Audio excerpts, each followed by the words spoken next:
Audio Jungle.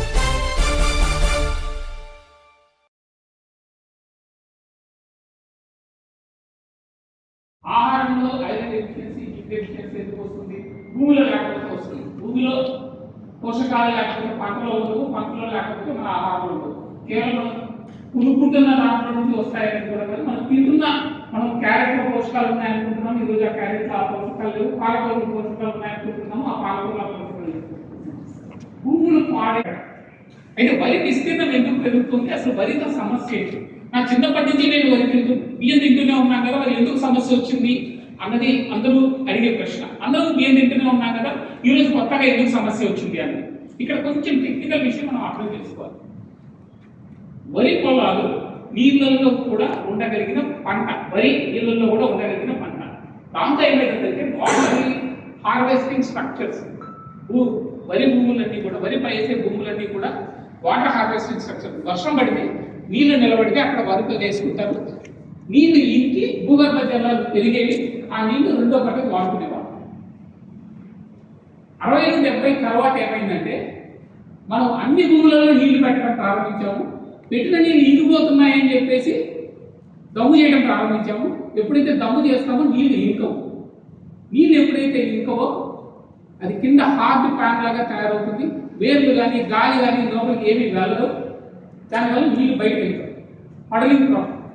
దాంతో నీళ్లు పెట్టి పండించే పద్ధతిలోకి, పడలింగ్లోకి ఎప్పుడైతే వెళ్ళామో భూమి బాగా పాడైపోయింది.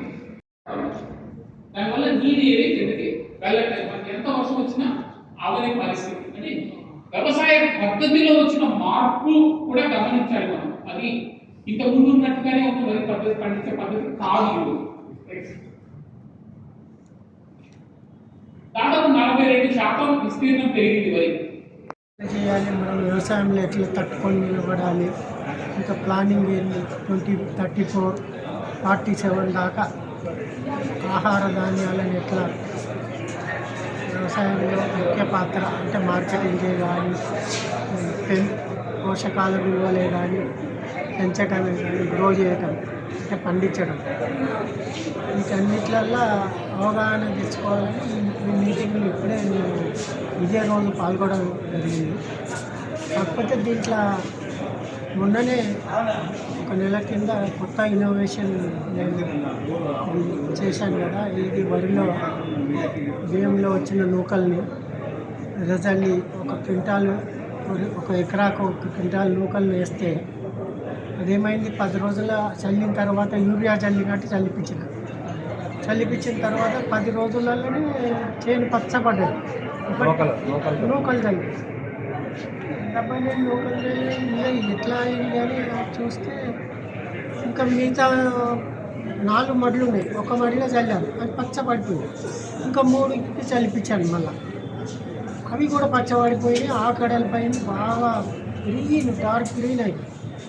ఏంటి యూరియా కంటే ఎక్కువ గ్రీన్ అయిపోయింది, ఇది ఏంటి అని అనుకునేసరికి ఇంకా మళ్ళీ ఇంకో డోసు చల్లనీకి పోతే పిల్లగాను సార్ అప్పుడు మొదలు చల్లేటప్పుడు కాలు దిగబడి కాలు చాలా లోతున పోతున్నారు.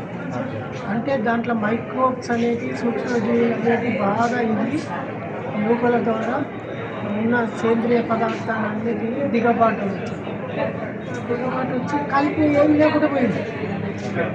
కలుపు కనిపించలేదు.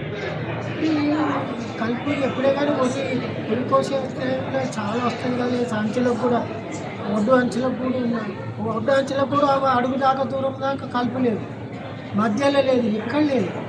కలిపి ఎట్లా అయిందని మళ్ళీ ఆలోచన చేస్తే నాకు దట్టింది ఏంటంటే, అరే వర్మీ కంపోస్ట్ బెడ్ లాగా అయిపోయింది ఇదంతా. వర్మీ కంపోస్ట్ బెడ్ మీద ఈ వామ్స్ తిరుగుతుంటే కలుపు గింజలను కూడా అవి మొలక రాగానే తినేస్తాయి. వర్మీ బెడ్ అయితే కలుపు నివారణకు బాగా అయింది. మళ్ళీ పురుగు రాలేదు, చేనుకు మొగి పురుగు, ఏ పురుగు రకం.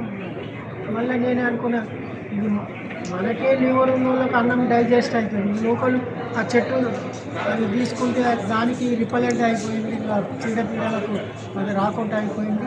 అంటే చీడపీడలు, రోగము అన్నీ ఒక్కదాంతోనే అన్ని సమస్యలు తీరిపోయినాయని అప్పుడు ఇంకా ఇది పేటిఎం చేస్తే బాగానే ఉంటుంది కానీ వీరికి 3-4 సంవత్సరాలు బయటకు వచ్చేసరికి అవుతుందని ఇంకా ఇప్పటిదాకా మానవాళికి ఇది వీడియో చేసి పంపడమని నేచర్ వైఫ్ అనే ఛానల్తో వీడియో చేసి వదిలేసారు.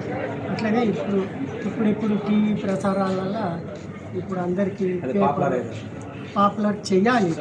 మీరు కూడా దీంట్లో పాలు పంచుకున్న వాళ్ళు అవుతారు పాపులారిటీ చేసినందుకు. ఇంకా ఇది చాలా రైతులకు చీప్ అండ్ బెస్ట్. అంటే గిరే కావాలి కదా, మళ్ళీ తినేవాడికి ఎంత మంచి తిండి.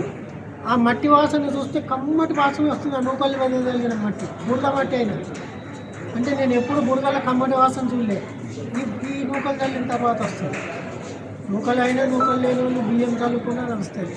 కాకపోతే లోకల్ ప్రిఫర్ అవుతుంది. ఆడవాళ్ళకి చాలా మంచిది. ఇంకా ఎలాంటి విధానాలు అవలంబించాలంటారు?